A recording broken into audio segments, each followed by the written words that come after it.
अगर आप सीए सिर्फ इसलिए नहीं करना चाहते हो कि 3 साल आर्टिकलशिप करनी पड़ेगी, बहुत लंबा कोर्स है, कैसे होगा, इतना टाइम ही नहीं है मेरे पास, तो ये वीडियो आपको ज़रूर देखना चाहिए। Hi, my name is Divya Arora and welcome back to my channel. मैंने अपना सीए ओल्ड कोर्स के थ्रू किया था, that was old scheme. But अभी आईसीआई ने बच्चों के लिए न्यू स्कीम ले आई है जो कि स्टूडेंट्स के लिए बहुत हेल्पफुल है। एंड जो जो प्रॉब्लम्स हमें ओल्ड स्कीम में होती थी ना, वो सारी ज़्यादातर प्रॉब्लम्स न्यू स्कीम से हटा दी गई है, मतलब रिजॉल्व कर दी गई है वो सारी प्रॉब्लम्स। तो सबसे बड़ी प्रॉब्लम होती थी 3 साल का आर्टिकलशिप। हमें लगता था यार 3 साल बहुत ज़्यादा हो जाते हैं, तो आईसीए ने बोला तथास्तु, चलो तुम्हारा 3 साल का आर्टिकलशिप 2 साल में कन्वर्ट कर देते हैं। तो वो जो आर्टिकलशिप में पहले हमें जो 3 साल देने पड़ते थे, अब वो 2 साल के हो गए।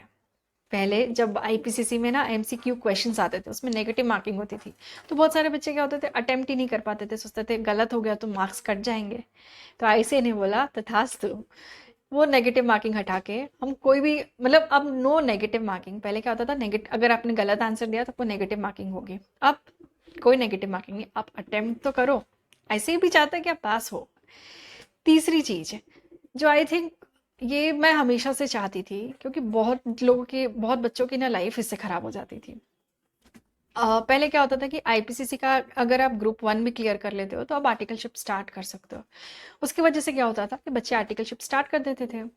अब ऑफिस भी जा रहे हैं, कॉलेज भी देखना है, पढ़ाई भी देखनी है, और आईपीसीसी का ग्रुप 2 भी देखना है, और उस इन सब के वजह से ग्रुप 2 कहीं ना कहीं बहुत इफेक्ट होता था। अब ना वो आर्टिकलशिप पे ध्यान दे पा रहे हैं, ना ही अपने आईपीसीसी के ग्रुप 2 पे ध्यान दे पा रहे हैं, क्योंकि इतना सब कुछ एक साथ कैसे संभालेगा बच्चा। तो आईसीए ने क्या किया, एक वेलकमिंग स्टेप लिया। आई थिंक हो सकता है कुछ बच्चों को लगे यार हम आर्टिकलशिप कर लेते, बट देखो लॉन्ग टर्म में आईसीए ने सोच के किया आपके लिए कि अगर आप आर्टिकलशिप के इसमें फेज में आ जाओगे ना, आप ऑफिस पे ध्यान दे पाओगे ना अपनी पढ़ाई पे ध्यान दे पाओगे। तो आईसीए ने बोला रुको, एक मिड वे सोल्यूशन निकालते, पहले तुम दोनों ग्रुप आईपीसीसी का क्लियर करो, उसके बाद ही आर्टिकलशिप करना। इससे क्या होगा, देखो अगर आप कहीं न अगर गलती से आपका आईपीसीसी क्लियर नहीं हो रहा है, आपको 2 अटेम्प्ट 3 अटेम्प्ट नहीं हो रहा है, तो आपके पास टाइम रहेगा कि आप सोच पाओ कि आपको कुछ और स्विच करना है, कोई और करियर बनाना है। और दूसरी जो चीज़ जो आपको सबसे अच्छा हेल्प करेगी ना, आप ध्यान से पढ़ के दे पाओगे। उस टाइम आपको प्रिंसिपल से लीव मांगने की कि हम 10 दिन में कैसे आईपीसीसी निकालेंगे, नया नया ऑफिस ज्वाइन किया अभी कैसे लीव मांग ले, वो सब कुछ खत्म। पहले क्लियर होगा, उसके बाद ही आर्टिकलशिप स्टार्ट होगी।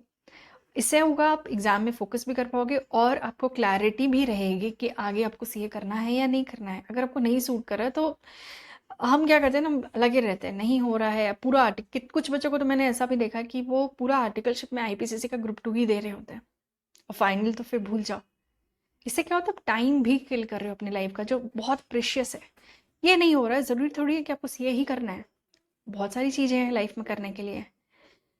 तो आपको एक क्लैरिटी रहेगी। होप सो आपको इस वीडियो से एक डिफरेंट पर्सपेक्टिव मिला हो सीए का, आपको क्यों करना चाहिए, क्या क्या चेंजेस आ गए हैं, क्या क्या स्कीम है जो आपको अब हेल्प कर सकती है। तो thank you so much and see you in the next video.